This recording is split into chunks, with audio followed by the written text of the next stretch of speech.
طيب بسم الله الرحمن الرحيم. الحمد لله والصلاة والسلام على رسول الله وعلى آله وصحبه ومن والاه. ما بعد، أعوذ بالله السميع العليم من الشيطان الرجيم من همزه ونفخه ونفسه. بسم الله الرحمن الرحيم. رب اشرح لي صدري ويسر لي أمري واحلل عقدة من لساني يفقهوا قولي. سبحانك لا علم لنا إلا ما علمتنا إنك أنت العليم الحكيم. اللهم لا سهل إلا ما جعلته سهلا وأنت تجعل الحزن إذا شئت سهلا. चंद मिनट में इंशाअल्लाह हम लोग दुरूस लुगत अल-अरबिया गैर नातिकीन बिहा पढ़ लेंगे, फिर नमाज का टाइम भी होगा। पिछला दर्स कुछ बचा हुआ है हमारा, कंटिन्यू कीजिए।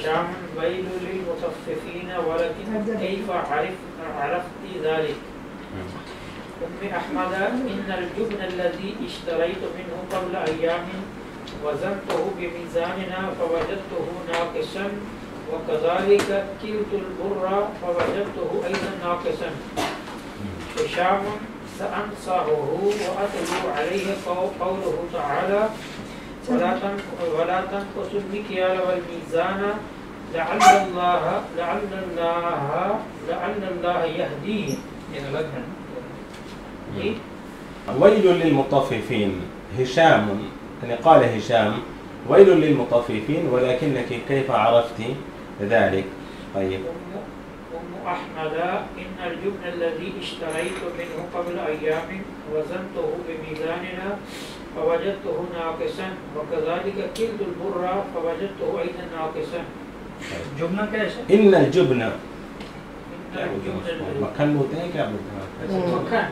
तो जीवन जो जीवन बोलते हैं ना, वो जुब्न है। إن الجبن الذي اشتريت منه قبل أيام وزنته بميزاننا. अमूमन हमारे मुल्कों में ख़वातीन ख़ासतौर पर इस तरह करती हैं, जब शक हो जाता है दुकानदार पर तो फिर हाँ घर में भी तोलती और नापती हैं, और अच्छी चीज़ है। إن الجبن الذي اشتريت منه من البقال اشتريت منه قبل 3 أيام فوزنته بميزاننا فوجدته ناقصا. ماذا وجدت أم أحمد ناقصا؟ الجبن. ماذا وزنت أم أحمد؟ الجبن. كيف عرفت أم أحمد أن البقال أن صاحب الدكان مطفف؟ هي اشترت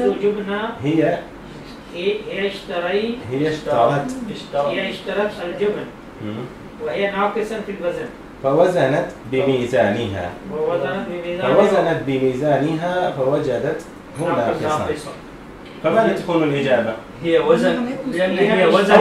هي اشترت الجبن منه ووزنت في بيتها ووزنت بميزانها وهو ناقص فوجدته ناقصا.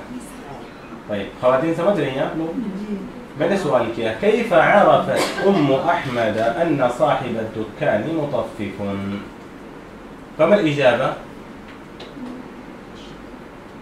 نعم خواتين، فما الإجابة؟ كيف عرفت أم أحمد أن صاحب الدكان مطفف؟ هي وزنت. أولا هي اشترت الجبن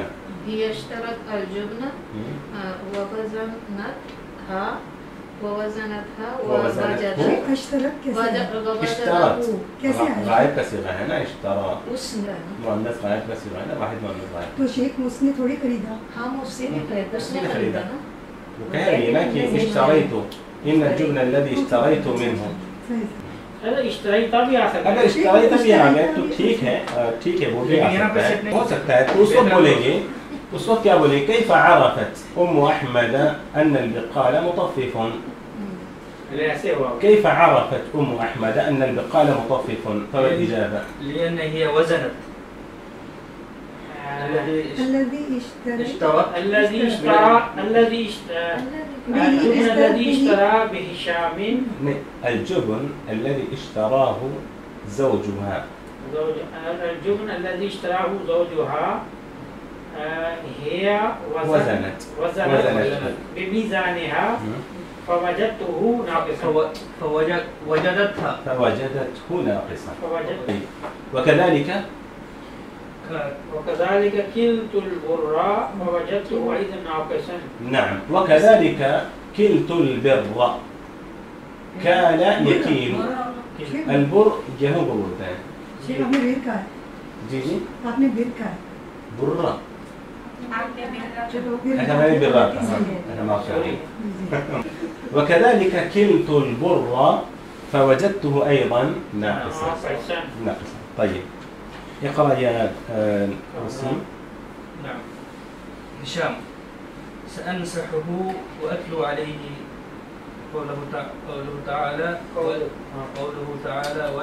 وأتلو عليه قوله تعالى ولا تنقصوا المكيال والميزان لعل الله يهديه. لعل الله. ماشي. لعل الله. لا الله की वजह से مرفوع होगा या मजरूर होगा? لعل الله शेख मंसूब आप चेक कर रहे हैं आप सही बोल रहे हैं। لعل الله. لعل الله तो لعل رفع देता है अगले मानने वाले इसमें क्या करता है? नसब देता है। तो फिर क्यों लعل الله पढ़ते हैं? لعل الله يهديه. أتريد أنت شيئا يا أحمد؟ أحمد نعم أريد مسطرة. طيب قال هشام سأنصحه. سينصح من؟ هشام سينصح من؟ أم أحمد. بقال. سينصح البقالة. طيب وقال سأنصحه وأتلو عليه قوله تعالى ولا تنقصوا المكيال والميزان. ولا تنقصوا المكيال والميزان. طيب من كان يريد أن يتلو على البقال هذه الآية ولا تنقصوا المكيال والميزان؟ الهشام. الهشام العربي में बोलना था इसलिए الهشام. هشام. शेख दोबारा पूछेंगे आपने क्या पूछा है? मैंने कहा कि من كان يريد أن يتلو هذه الآية ولا تنقصوا المكيال والميزان. هشام. وعلى من كان يريد أن يتلو؟ البقال. على البقال. على البقال. طيب لماذا كان يريد هشام أن يتلو هذه الآية على البقال ولا تنقص المكيال؟ لعل الله يهديه. خواتين आप भी बोले मैं इनको देखा हूँ तो उसका मतलब नहीं कि आपसे नहीं पूछ रहा हूँ जी. ويتلو عليه لعل الله يهديه. لماذا كان يريد خواتين الجواب देंगे لماذا كان يريد هشام أن يتلو على البقال هذه الآية؟ لينصحه. طيب والإجابة الأخرى لماذا كان يريد هشام أن يتلو هذه الآية؟ نعم لأنه كان مطففا. طيب لعل الله يهديه. أتريد أنت شيئا يا أحمد؟ أتريد يعني سأل هشام أو من هشام؟ هو أبو أحمد. نعم. سأل هشام من أحمد أتريد أنت شيئا يا أحمد؟ نعم. أحمد ماذا أجاب؟ أجاب أريد مسطرة وممحاة ومدراة. نعم هذه أوزان اسم الآلة. ساري اسم الآلة كأوزان مفعلة ومفعل ومفعال وممحاة ومدراة. أريد पिछले हफ्ते बताया ना मैंने नहीं बताया जी पिछले हफ्ते बताया था मैंने मिफ़आल वमिफ़अल वमिफ़अलत ये इसम आला के औज़ान हैं जी. मिफ़आल मिमहात वमिफ़्ताह वमिदरात मिफ़्ताह मिफ़अलत जी. طيب ماذا قال أحمد؟ خواتين نعم أريد مسطرة ومبراة. طيب من كان يريد مسطرة وممحاة ومبراة؟ من كان يريد؟ ابن أحمد. ابن هشام. ما اسمه؟ أحمد. طيب ماذا كان يريد أحمد؟ مسطرة ومنحاة ومبغاة. ما معنى مسطرة شيخ؟ سكيل ومنحاة وميدان. مبغاة أو شاربنر. شاربنر. شاربنر. هشام سوري. هات مفتاح السيارة من غرفتي، أنا لدى باب المصعد. نعم. هاتي مفتاح السيارة من غرفتي. من قال هذه الجملة؟ هشام قال هاتي مفتاح السيارة من غرفتي، أنا لدى باب المصعد. طيب ماذا طلب هشام من أحمد؟ مفتاح السيارة. طيب طلب هشام مفتاح السيارة ممن؟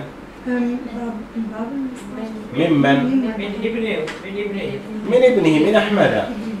طلب هشام مفتاح السيارة من أحمد. طيب طلب هشام مفتاح السيارة من أين؟ من باب المصعد. لا. من غرفته. طيب من غرفته. طيب طلب هشام مفتاح السيارة من غرفة من؟ من غرفة من؟ طلب هشام مفتاح السيارة من غرفة من؟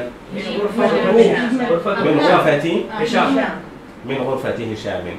طيب أين كان هشام بعد طلب المفتاح؟ هشام كان لدى باب المصعد. كان لدى باب المصعد. طيب سيريا مسعد. ليفت جي ये भी اسم العلا هو ها يبي اسم العلا هو مسعد بفعل كوزن. بيفعل كذا. ماذا طلبت أم أحمد من السوق؟ مغرفة ومقلاة ومقصا. وماذا طلب أحمد؟ مسطرة ومنحاة ومبغاة. طيب शेख जब आप सवाल पूछते हैं उसका जवाब में सिर्फ चीजें बोल रहे हैं तो फिर भी हम उसको मफूल और उसके तौर पे ही बोलेंगे। हाँ बिल्कुल ऐसे बोले जी। طيب أي آية يريد هشام أن يتلو على البقال؟ ولا تنقص المكيال والميزان. طيب من كان المطفف؟ البقال أو البقال. من كان المطفف؟ كيف أو من عرف أن البقال مطفف؟ أم أحمد. كيف عرفت أم أحمد أن البقال مطفف؟ خاطئة. وزنتها